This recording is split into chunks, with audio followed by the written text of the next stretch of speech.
Introducción para explicarle a los asistentes quién eres, un poquito por encima. Darle las buenas tardes a todos los asistentes. Y tenemos con nosotros a Iris María Muñoz, experta en psicología social, quien compartirá sus conocimientos sobre el estigma público y su efecto en la salud mental y física de las personas. Especialmente nos hablará sobre el estigma hacia la población de Asia Oriental relacionado con la COVID y cómo esto ha afectado a las personas de esta comunidad en España. Pues sin más preámbulos, te dejo, Iris, que seas tú la que expliques todo. Gracias.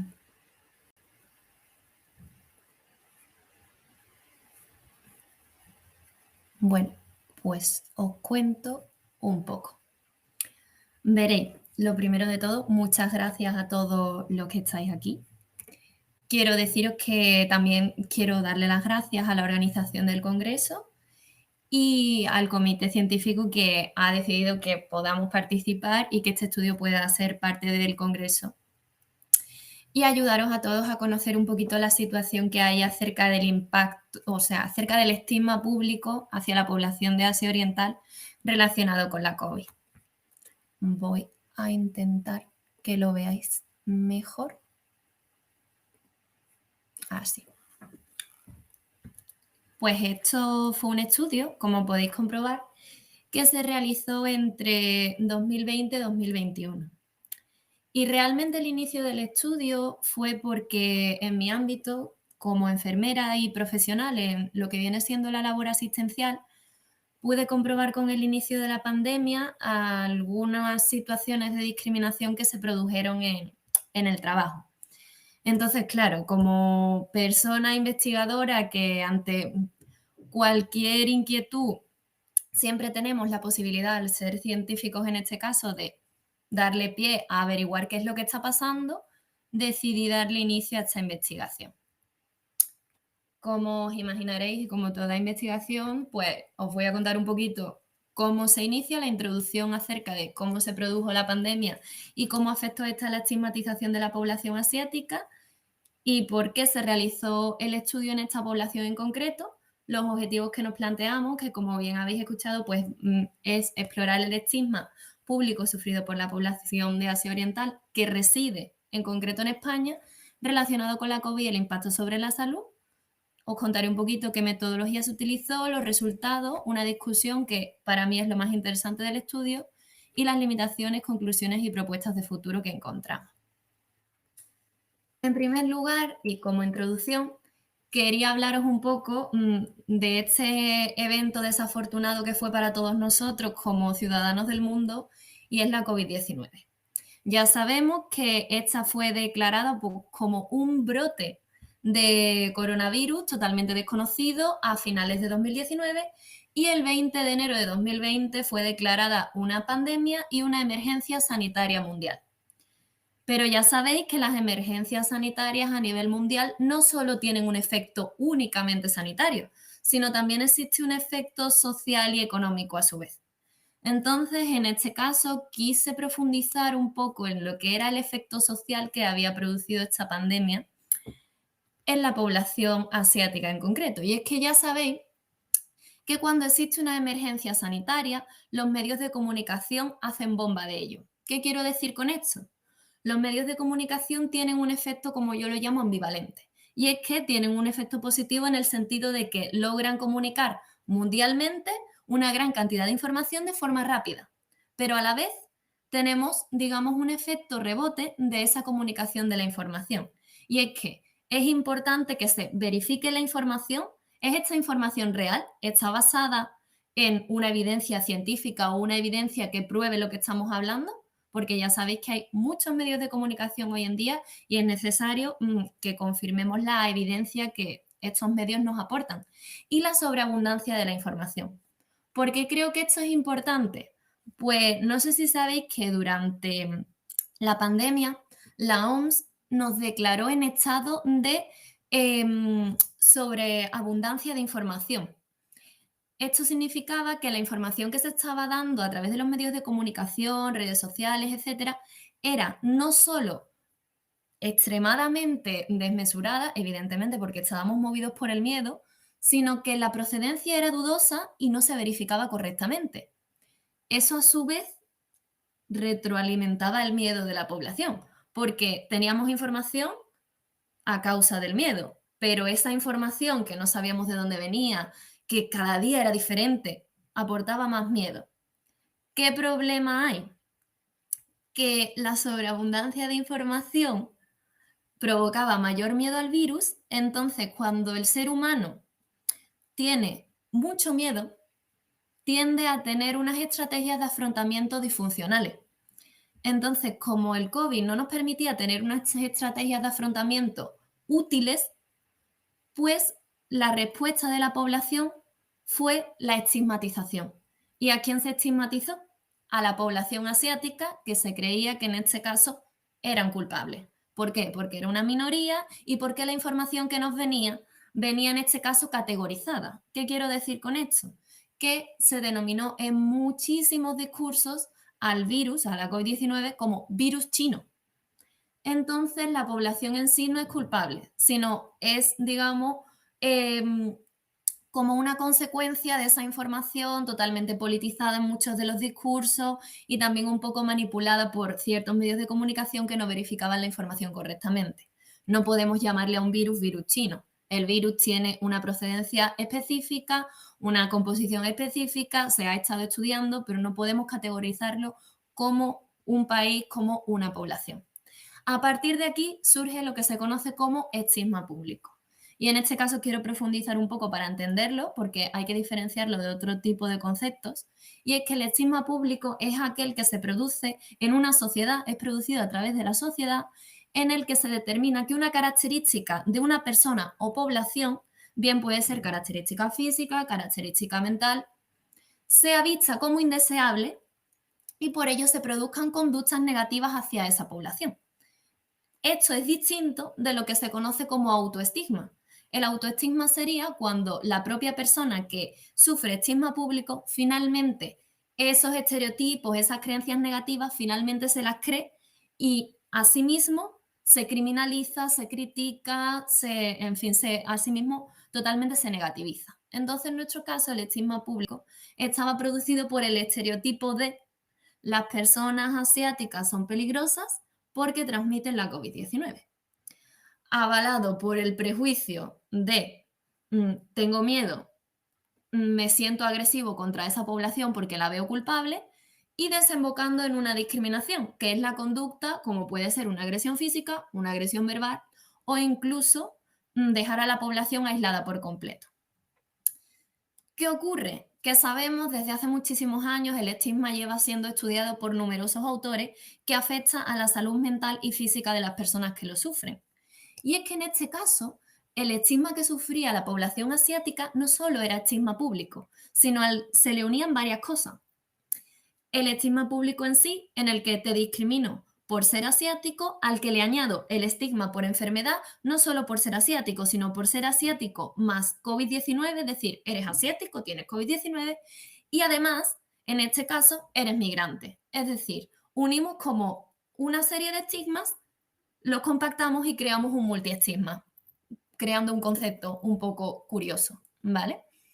Y sabemos además que el estigma público tiene una desventaja, además de afectar a la salud física y mental de las personas, y es que es capaz de resistir el efecto del migrante saludable, que no sé si sabéis que es un tipo de efecto protector que tienen las personas migrantes cuando llegan a un nuevo país de residencia sobre su salud, y es que tienen mejores resultados de salud en comparación con las personas autóctonas de ese sitio de residencia.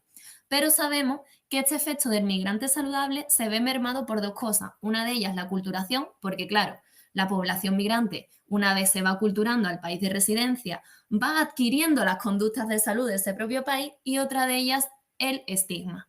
Porque a pesar de yo incluso aculturarme, sufro estigma por ser población migrante. Y en este caso, por ser población migrante, por ser asiático y por el COVID-19. Un conjunto. Sabemos que a nivel geográfico esta discriminación se ha producido en Europa, en concreto en países como Reino Unido, Italia y Francia. También se ha producido mayoritariamente en Estados Unidos. En el caso de América Latina se ha producido en países como Chile y también en países como Brasil. Y además, este tipo de chisma era bastante curioso porque se produce el fenómeno de la homogeneización asiática. Y es que no era discriminada la población china porque era el virus chino, sino se veía un proceso discriminatorio generalizado a toda la población de Asia Oriental. ¿Por qué? Porque sus rasgos físicos eran similares. Entonces las personas a la hora de discriminar no te preguntan, oye, ¿es usted chino? ¿Es usted japonés? ¿Es usted coreano? No. Directamente solo por los rasgos físicos asiáticos eran discriminadas las personas de Asia Oriental. En concreto, las de estos 3 países que acabo de comentar sufrieron más discriminación durante el periodo de 2019-2020, llegando a fusionar un continente entero, que ya sabéis que Asia es bastante grande, en una sola población, la población china, ¿vale? Entonces, para nosotros, a la hora de estudiarlo, pues se hizo un poco un estudio acerca de qué población asiática era la mayoritariamente predominante en España, que en este caso era la población de Asia Oriental, y además, teniendo en cuenta pues la situación que conocíamos, decidimos comenzar el estudio. El objetivo general que se planteó, pues como ya os lo he comentado antes, vamos a profundizar un poco en los objetivos específicos, que son aún más interesantes.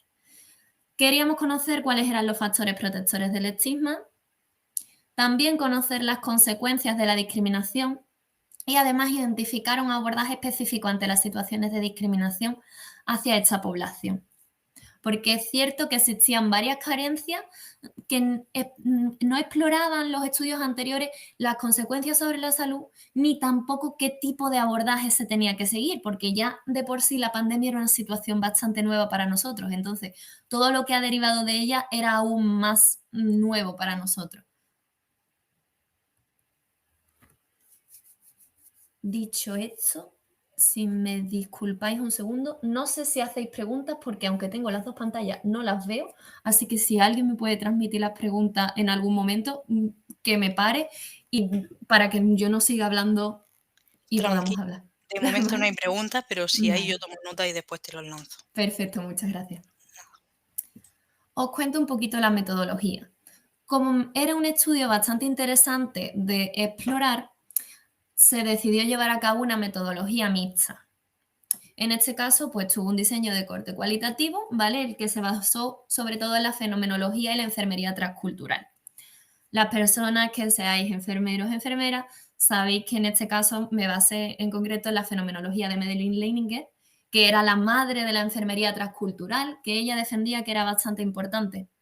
En este caso, pues la interpretación de la propia persona acerca de su historia de vida. Entonces, a la hora de hacer un diseño cualitativo, esto es lo más importante, porque no todos tenemos la misma etnohistoria, porque no todo el mundo tiene la misma procedencia y que ante incluso un mismo evento, 2 personas que convivan juntas pueden tener una percepción totalmente diferente.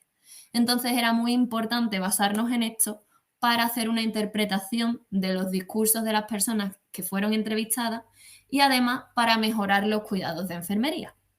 Y por otro lado, se realizó una parte cualitativa que fue un estudio descriptivo, ¿vale? De corte transversal. ¿Qué instrumentos se utilizaron? A nivel cualitativo, una entrevista semiestructurada de 12 preguntas de respuesta abierta, que ahora os explicaré un poquito cómo fue. Y a nivel cuantitativo, la escala Huckel-Brecht de la OMS, adaptada al español y al coreano. Esta escala, como ya sabéis, si no lo sabéis os lo explico un poco, tiene 4 dominios. Uno de ellos es salud física, otro de ellos es salud psicológica, salud social y salud ambiental. Y 2 preguntas aisladas acerca de salud general, ¿vale? Se adaptaron al español y al coreano porque, como podéis ver, uno de los criterios de inclusión es que las personas entendieran o bien coreano, inglés o castellano. ¿Y por qué? Porque la mayoría de las personas que participaron fueron coreanas. Entonces, una de las personas participantes se ofreció a traducir y a, digamos, validar la escala que ya sabéis que está validada en todos los idiomas, pero aún así quiso validar con las personas participantes para que lo entendieran muy bien y no hubiera barreras en el idioma. Gracias a esto, porque os podéis imaginar lo difícil que fue la captación de participantes en un periodo pandémico, conseguimos la participación de 26 personas, 17 mujeres y 9 hombres, con una edad media de 29,35 años. 16 personas de Corea del Sur, 4 de China, 4 personas españolas de ascendencia china y 2 personas de Japón. Lo ideal es que dentro de los criterios de inclusión tuvieran más de 18 años y entre 55, que hubieran residido en España al menos desde el inicio de la COVID-19 y que, como podéis imaginar, cumpliéramos todas las cuestiones éticas. La Ley de Protección de Datos, la Declaración de Helsinki y el consentimiento informado verbal y escrito. Todo el estudio contó con la aprobación del Comité de Ética de la Universidad de Sevilla, que dio su visto bueno. Para ello utilizamos un procedimiento de captación bastante complejo, porque, a ver, como ya os he contado, la situación de pandemia nos hizo que remodeláramos los procedimientos de captación. Entonces conseguimos contactar a través de bola de nieve, gracias a los referentes comunitarios con 30 personas, y a través de redes sociales, Facebook, Twitter, Instagram, con otras 30 personas. ¿Por qué utilizamos la bola de nieve? Porque se ha visto, se ha comprobado, sobre todo a través de los manuales de ISCARA, un gran estudioso de la metodología, que es necesario un estudio, o sea, un procedimiento de captación de bola de nieve con la población migrante ante este tipo de estudios, porque es difícil captar a la población sin tener un referente comunitario que nos ayude a captar o a identificar dónde se localiza la población. Entonces, el procedimiento de bola de nieve en este caso nos servía pues como excepcional. Y el caso de las redes sociales, pues por la situación en la que nos encontrábamos. Conseguimos unos 60 contactos totales. Dentro del cribado, algunos no decidieron participar o algunos comenzaron a participar, pero finalmente decidieron no participar. Y finalmente contamos con 26 personas. El análisis de los datos se realizó a nivel cualitativo a través de un análisis temático hasta saturación, siguiendo los criterios de fiabilidad de Lincoln y UVA, y el cuantitativo, ¿qué fue lo que analizamos? La variable calidad de vida de este cuestionario, los dominios que os he comentado antes, en comparación con las variables sexo, nivel educativo, país de nacimiento y estigma percibido. La fiabilidad de la escala en este caso era bastante alta, con un alfa de Cronbach en escala principal de 0,886. Dentro de los resultados cualitativos, que como podéis comprobar con el número de participantes que teníamos, ¿nos atrevimos a hacer un estudio mixto? Sí. Es cierto que la mayor riqueza de este estudio es lo cualitativo, porque un estudio cualitativo de 26 participantes es muy rico, pero ya sabéis que a nivel cuantitativo no tiene tanto rigor científico, pero también encontramos cosas más interesantes que ahora os contaré a continuación.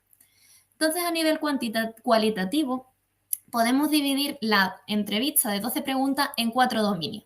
El primero, el conocimiento del estigma previo y posterior a la llegada del país. Aquí se realizaron las siguientes preguntas. La primera de ellas, a las personas participantes, si conocían de antes de venir a España que fuera un país en el que se sufría estigma, y una vez ya viviendo en España, ¿qué opinión tenían de esto? Esto fue muy importante porque esta pregunta, por ejemplo, a las personas que o bien habían nacido en España o bien habían sido adoptadas, también tenían respuestas, y en este caso las respuestas venían condicionadas también un poco por sus padres. Ahora hablaremos un poquito de ello. Posteriormente se hizo el dominio discriminación y sentimientos encontrados previos a la COVID-19 y opinión general de la población asiática por parte de los españoles.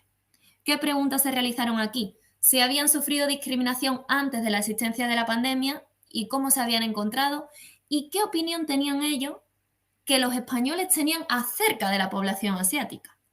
Posteriormente, el otro dominio fue la discriminación tras la aparición de la COVID y las consecuencias sobre la salud, que en este caso nosotros no dividimos en pre-confinamiento y post-confinamiento. Sin embargo, todos los participantes sí que nos hacían como diferencias entre antes del confinamiento y posterior al confinamiento. Nosotros solo preguntamos si habían sufrido discriminación relacionada con la COVID o tras la aparición de la COVID, qué tipo de discriminación, que describieran alguna de las experiencias, cómo les había afectado a su salud integral y cuándo.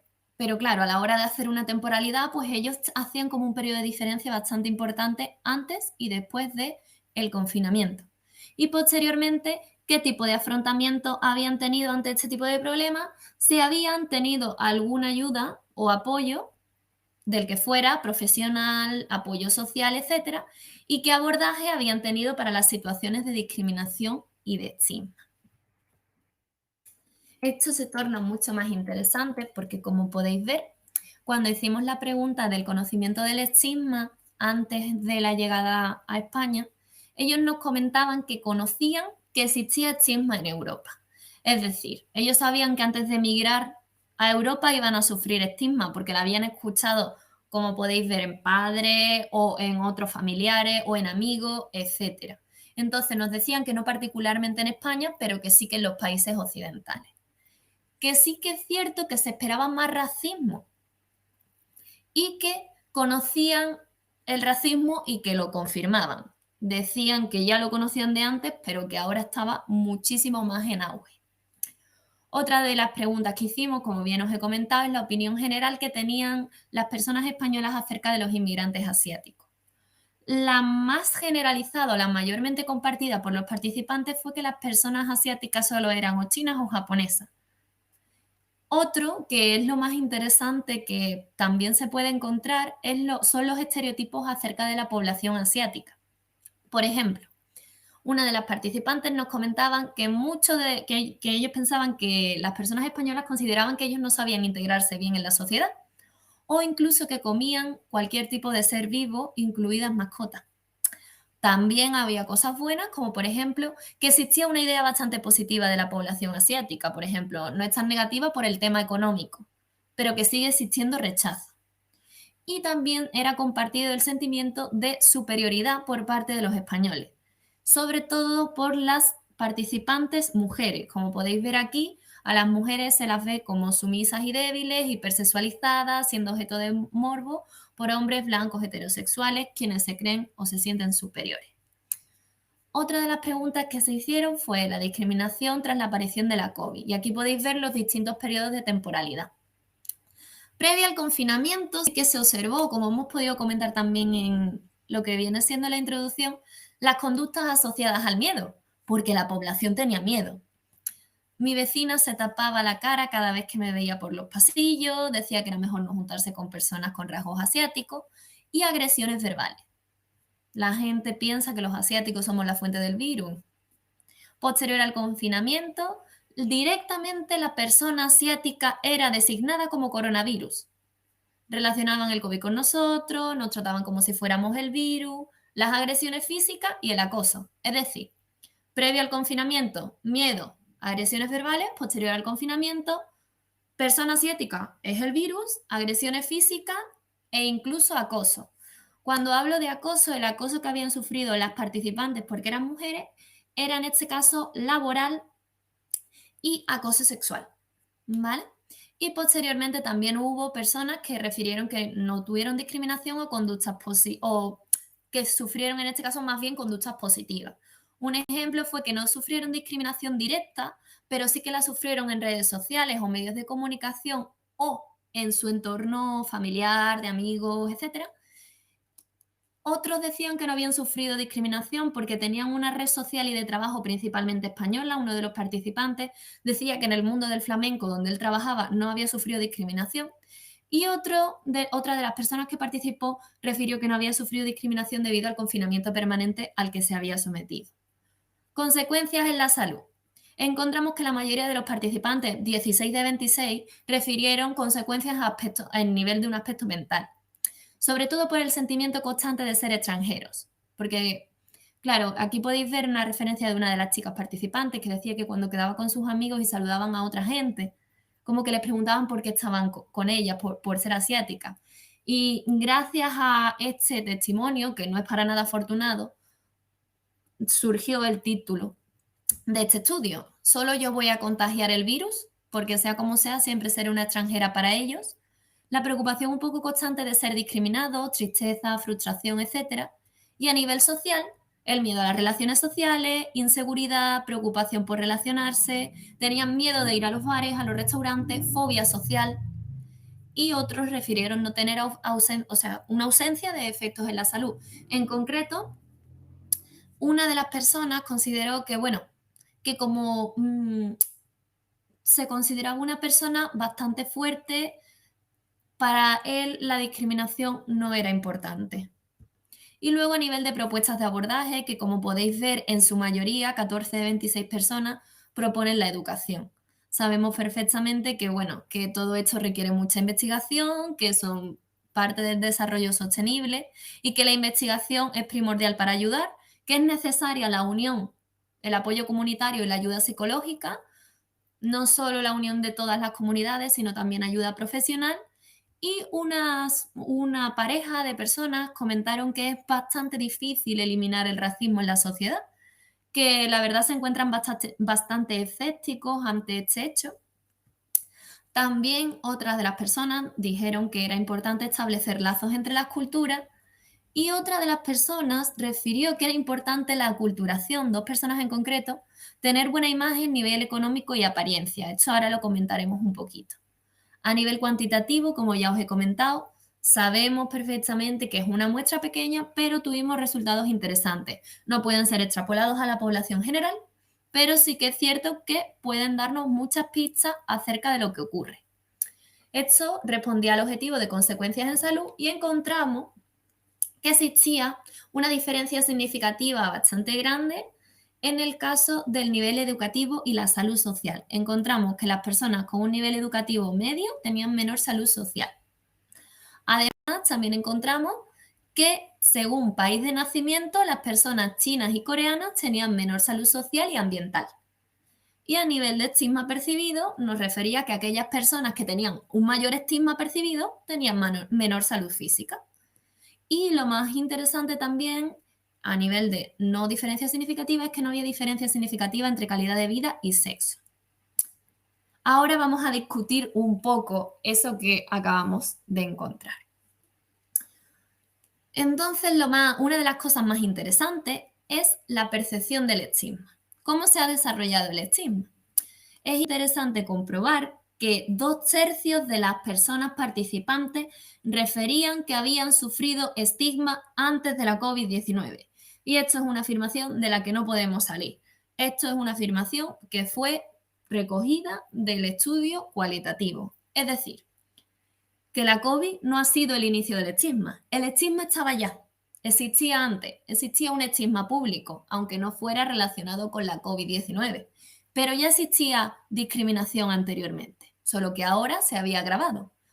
¿Qué era lo más curioso? Que dentro de esos 2/3 existe un tercio que te decía que no existía discriminación. ¿Y dónde está la diferencia? En la percepción. A través de nuestro estudio y de estudios anteriores, hemos podido constatar que los migrantes asiáticos jóvenes y las segundas generaciones son más sensibles a la percepción del estigma que las generaciones mayores. ¿Qué quiero decir con esto? Es que la gente más joven o las personas migrantes de segunda generación, en este caso los asiáticos, eran más sensibles a esa discriminación, tenían una capacidad de captación de la discriminación mucho más ágil que las personas mayores. En este caso, las personas mayores tendieron en nuestro estudio a relativizar el problema o no considerarlo importante o, digamos, negar la discriminación. Esto nos dice que las generaciones actuales están más, digamos, animadas con el tema de luchar contra la discriminación, de luchar por sus derechos y de considerarse activistas en contra de esta discriminación, del racismo y de la discriminación. Esto es bastante positivo y nos da una información bastante nutritiva para nosotros. Además, pudimos constatar, como vimos al principio, que sí, que nuestros participantes nos comentaban que la discriminación era predominante en países de Europa, mayoritariamente en Reino Unido, Francia o Italia. Muchos de ellos habían sufrido discriminación en los aeropuertos y otros simplemente viviendo allí, trabajando allí o incluso de viaje. Y que se extendía a todas las personas de rasgos asiáticos. De hecho, la población coreana se encontraba bastante atemorizada porque daba igual donde fueran, daba igual donde se encontraran, ellos decían que sufrían discriminación y que todos los días tenían que lidiar con que les dijeran que eran chinos y además que eran COVID. ¿Qué ocurre? Que no solo sabemos esto, sino que además sabemos que los estereotipos contribuyen al estigma. Y es que, como ya os he comentado anteriormente, a la hora de hablar con los participantes, Desde antaño, en el mundo occidental o lo que viene siendo las sociedades occidentales, la cultura alimentaria asiática ha sido categorizada de primitiva y sucia. Y esto se ve unido a que cuando se inició la pandemia, seguro que muchos de vosotros lo habéis visto porque realmente las redes sociales hacen que la información se difunda bastante rápido. Nos llegaron vídeos del mercado de Wuhan en el que se veía sopa de murciélago, se aludía a los pangolines, se aludía a 20.000 hipotéticos casos de que los asiáticos tenían una comida primitiva y sucia que había provocado que esto se iniciara la pandemia, etcétera, etcétera. Entonces, su cultura de por sí era estigmatizada desde hace tiempo y esto se ha utilizado para añadir un poco de cizaña a la discriminación por COVID. No solo ocurrió con el COVID, sino también ocurrió con el SARS, que ya sabéis que fue muy similar la situación en este caso a nivel discriminatorio que pudieron sufrir las personas asiáticas porque también el contacto cero se inició en Asia. A esto se le une lo que ya hemos comentado anteriormente, que son las conductas relacionadas con el miedo, relacionadas a su vez con lo que hemos dicho, el contexto de infodemia declarado por la Organización Mundial de la Salud. Tenemos que tener algo en cuenta, y es que la población asiática tiene un pensamiento, una herencia de carácter colectivista. Es decir, pienso sobre mi comunidad antes que sobre mí mismo. Y estamos en una sociedad individualista occidental. Pienso en mí mismo y posteriormente sobre mi comunidad. Entonces, cuando la pandemia parecía que no iba a llegar a ninguno de nosotros, las personas asiáticas lo primero que recibieron fueron cargamentos y cargamentos de mascarilla. Y esto no lo digo de forma irónica, lo digo muy, muy, muy sinceramente. Y es que miembros de la comunidad que participaron en el estudio me comentaban que en cuanto se iniciaron los primeros contactos, lo primero que recibieron fue un paquete de su familia con mascarilla. ¿Por qué? Porque la población asiática tiende a pensar en la comunidad. Entonces, para ello, el uso de una mascarilla no era por ellos, sino para proteger a los demás. Evidentemente, también se protegen a ellos, pero pensaban en la protección comunitaria. Entonces, las mascarillas para ellos era algo, digamos, ciudadano. Sin embargo, para nosotros, al principio de los principios, la mascarilla era considerada como un signo de peligro y debilidad. Tú llevas mascarilla porque tú vas a contagiar el COVID. Y era visto así. ¿Qué ocurrió? Que esto fue una emergencia sanitaria mundial y las organizaciones sanitarias mundiales determinaron que era necesario el uso de mascarilla y emergente. En ese momento, todo el mundo empieza a llevar mascarilla. Pero ahora, ¿qué utilizo como discriminación? En este caso, ya, aunque yo lleve mascarilla, ya no puedo decir me das miedo, puedes contagiarme porque llevas mascarilla, sino ahora me das miedo si no la llevas porque creo que igualmente puedes contagiarme el virus. Es bastante curioso de analizar y bastante interesante desde el punto de vista de los pensamientos colectivistas e individualistas de los diferentes tipos de sociedades. ¿Qué más encontramos? Como podéis ver, muchos de los participantes refirieron que también tenían pensamientos positivos acerca, que creen que la población española tiene pensamientos positivos acerca de la población asiática. Y es real. Esto existe, esto ha sido estudiado previamente, en concreto en Estados Unidos, donde se han hecho muchos más estudios de este tipo, acerca de la paradoja de la minoría modelo. ¿Qué significa esto? Esto significa que la población asiática, a pesar de tener un buen nivel económico, a pesar de tener un buen nivel educativo, a pesar de ser una población considerada por su cultura del esfuerzo, van a ser extranjeros perpetuos a lo largo de su vida. Y esto ocurre en Estados Unidos. Por ejemplo, cuando a pesar de tener unos muy buenos resultados, a pesar de ser personas estadounidenses nacidas en Estados Unidos, nunca son considerados nacionales de verdad, porque su ascendencia es asiática.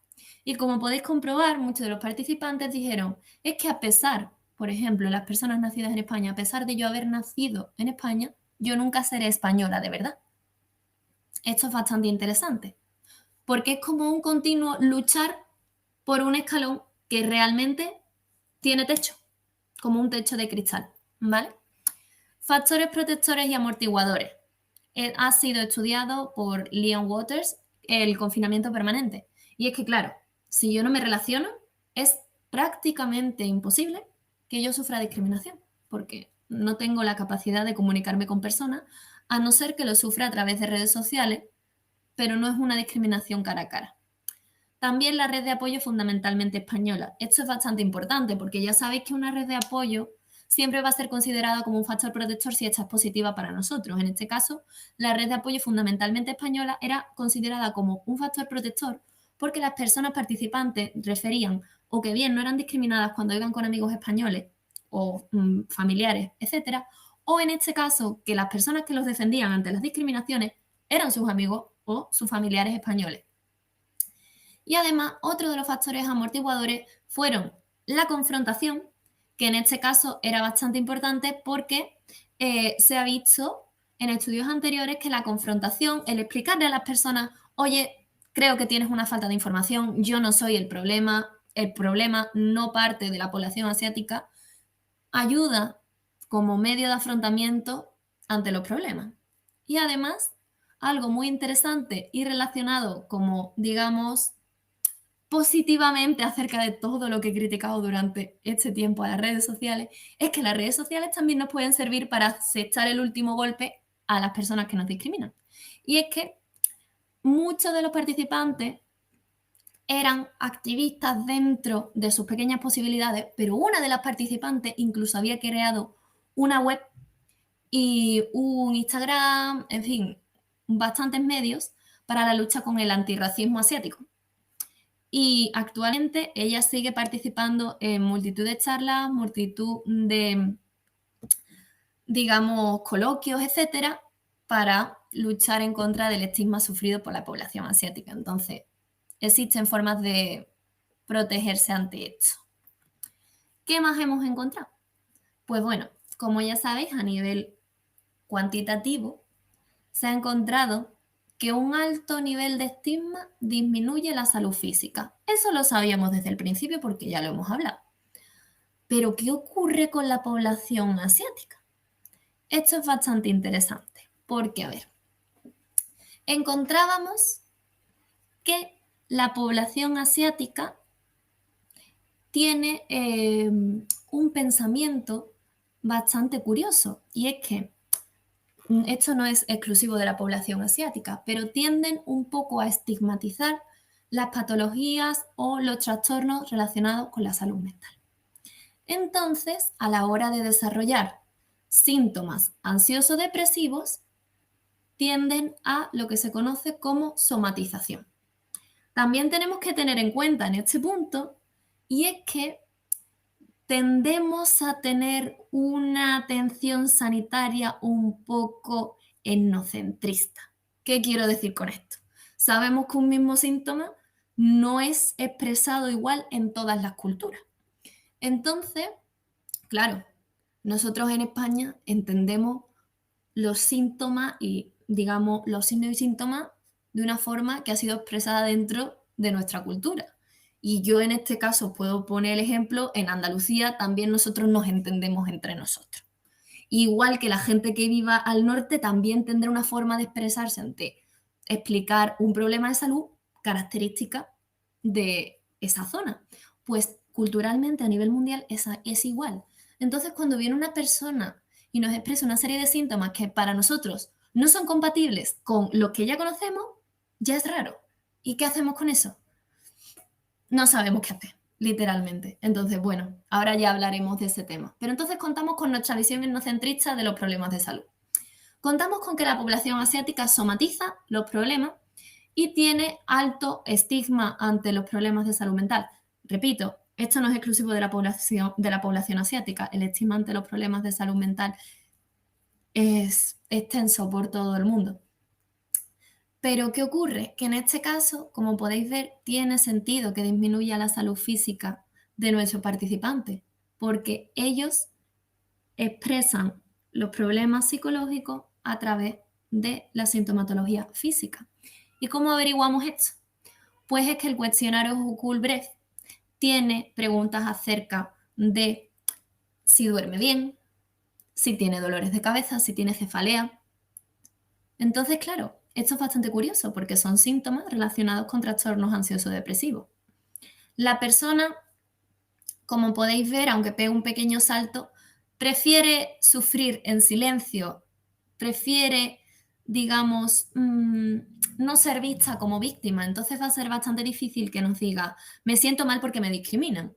Va a tender a relativizar el problema y a centrarse en otros síntomas que finalmente nos hacen darnos cuenta de los que existen detrás subyacentes de esto que nos están comentando. También encontramos que las personas coreanas y chinas tenían unas cifras menores de salud ambiental y social. Todos los dominios están relacionados los unos con los otros. Os pongo aquí en situación. Es que, uno, muchos de ellos se encontraban aprendiendo el idioma y a pesar de saber el idioma, a la hora de encontrarse ante este tipo de situaciones es difícil expresarse. Si tú no eres una persona completamente conocedora, educada en un idioma, es muy difícil expresarte en una situación en la que tienes miedo. Es muy difícil expresarte en una situación en la que te ves discriminado porque te sientes pequeño. Entonces ellos decían, aunque yo sepa decir muchas cosas en español, no sé contestar a una persona que me discrimina sin decir cosas sin sentido, porque a veces como no sabes comunicarte, entonces ahí tenían una limitación, ¿no? Y además tenían miedo a ser juzgados, porque ya llevamos arrastrando me van a juzgar porque creen que tengo COVID. Entonces, como tengo miedo a ser juzgado, o a ser rechazado, o a ser discriminado, no me relaciono. Y si no me relaciono, a su vez, no encuentro trabajo, quizá no saque buenas notas si estoy estudiando porque no me relaciono con mis compañeros, no tengo la capacidad de pedir apunte, quizá no encuentro un piso porque me da miedo que me rechacen, porque hubo una de las chicas participantes que a la hora de encontrar un piso le ponían trabas porque era asiática y se lo dijeron. Me da miedo relacionarme porque una vez me agredieron en un bar, entonces desde entonces no voy a los bares. Y esto es verdad. Y estos son testimonios de personas participantes. Me da miedo salir a la calle de noche porque una persona se bajó del coche y me dio un puñetazo. O sea, para que os pongáis en situación. Todo está relacionado. Yo tengo miedo, el miedo es una afección de carácter psicológico. Como tengo miedo no me relaciono, a su vez no genero ingresos, no genero, etcétera, etcétera, etcétera, afecta a mi salud ambiental y todo está relacionado entre sí. Ya sabéis, la salud es integral. Entonces, como ya bien os he dicho, la falta de apoyo también, que provocó que fue un impacto no solo de la pandemia, sino también provoca un mayor impacto a nivel económico. Su familia está lejos de aquí, en muchos de los casos de los participantes. Entonces, para ellos también era bastante difícil de lidiar con situaciones discriminatorias cuando tu familia está lejos. Entonces, os podéis imaginar un poco la cantidad de sentimientos encontrados.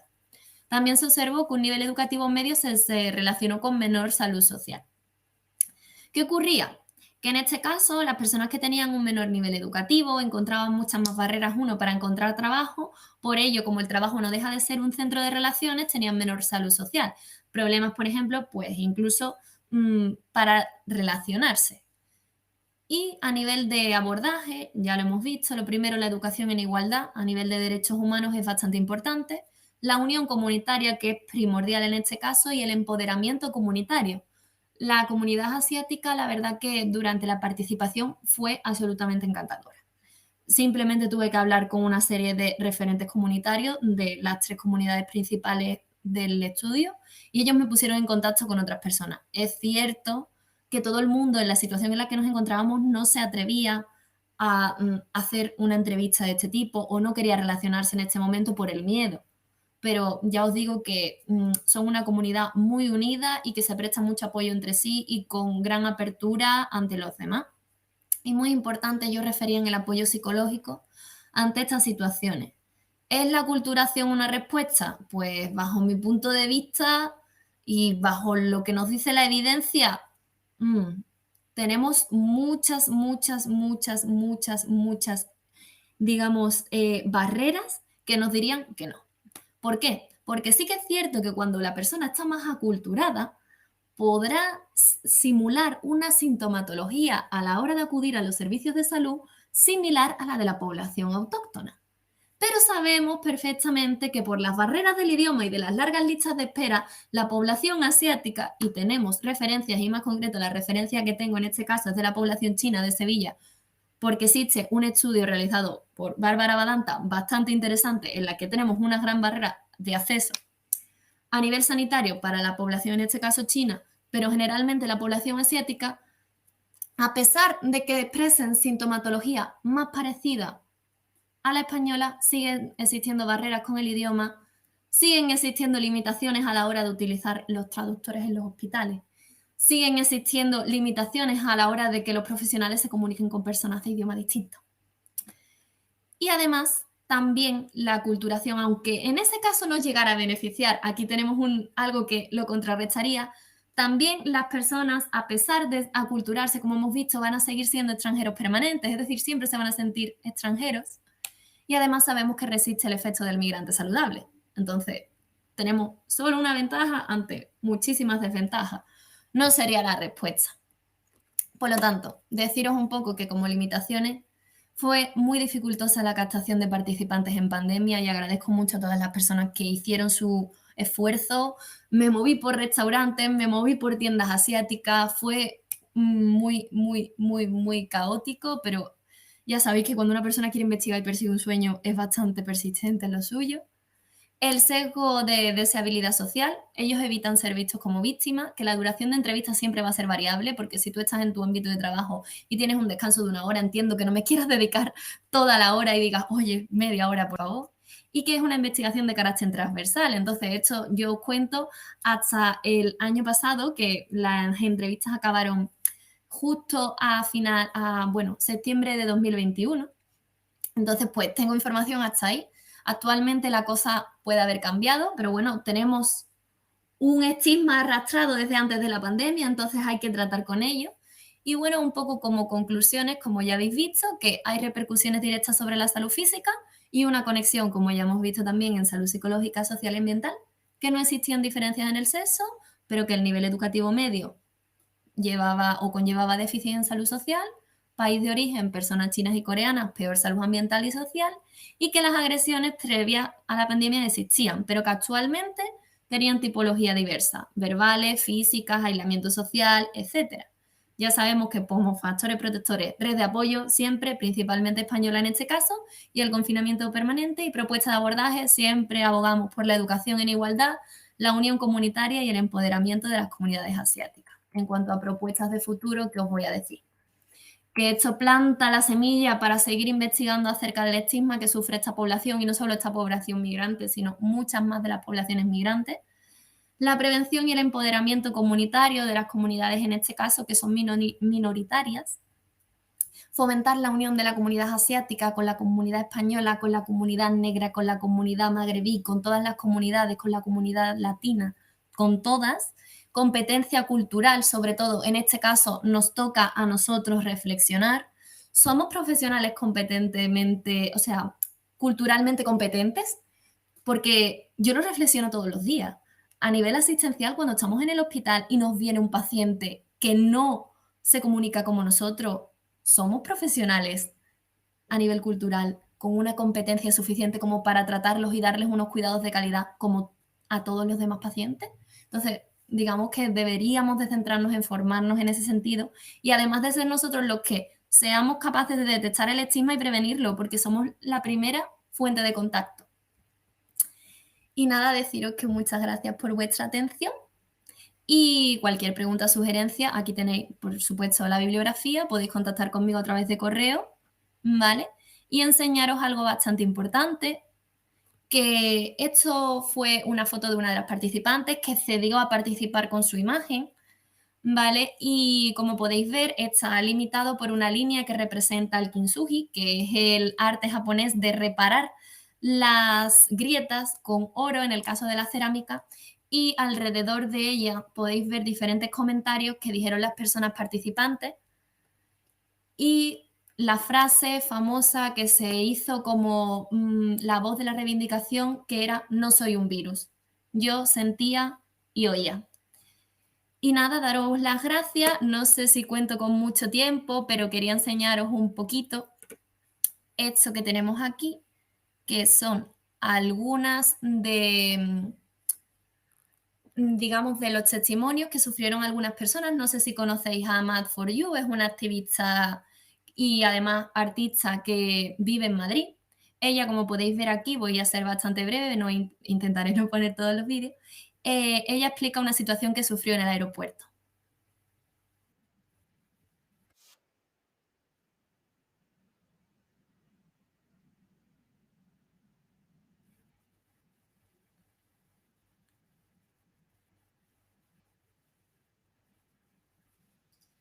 ¿Hay algún problema con el vídeo y no se escucha, Iris? ¿No se escuchan? Vaya. Oh, No sé por qué, porque cuando se probó sí funcionaba, entonces debe ser alguna opción a ver. o algo.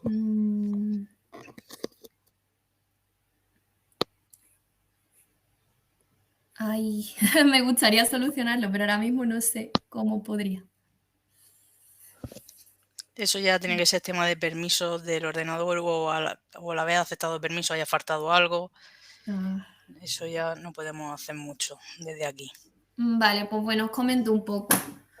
Ay, mira, acabo de leer una de las preguntas. Vale, ¿crees que las nuevas tecnologías podrían dar ayuda a este problema o sería mejor una formación al respecto? Pues mira, realmente creo que las nuevas tecnologías sí que es cierto que podrían dar ayuda a este problema. Pero, claro, partimos de que hay que saber utilizarlas.